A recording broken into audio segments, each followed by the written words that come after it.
A mode is that which a community, a group of people who work in similar ways around similar kinds of issues, has decided to treat as a mode. Well, the way, say, Theo and I answered it in the book called Multimodal Discourse, and the way I would answer it now is, we decided then, and this is work sort of done between 1996 and 2000, and it's important to kind of locate when you've done something because, it reflects what was available, what were the issues. We thought that the 19th century approach was to say, this is how things are.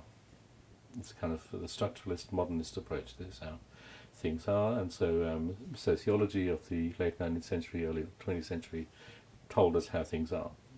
This is how the structure works and this is how it works.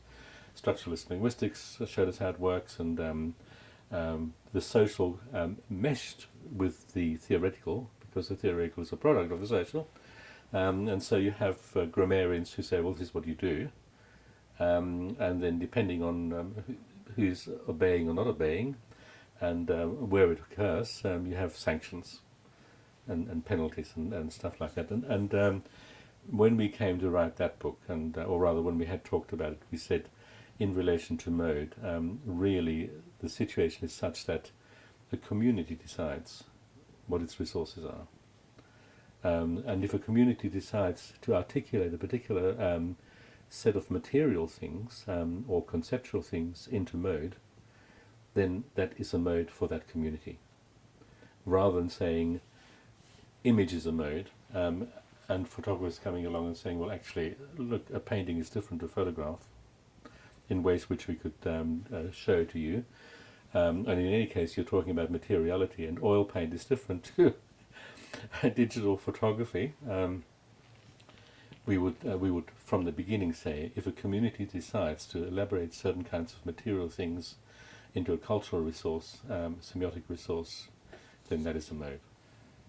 I think anything that is made is used to make signs, and is understood by others as a sign, in a relatively stable kind of way.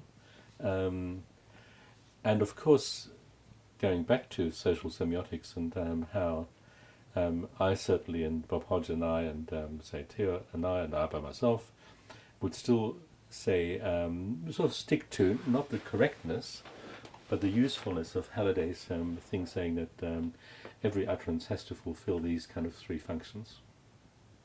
Then I would say a mode for me would have to be taken by a community as being modal, and it would need to fulfill the three functions of saying something about the world, being able to describe social relations, and producing entities which are coherent internally and with their environment. That would be part of what I would say.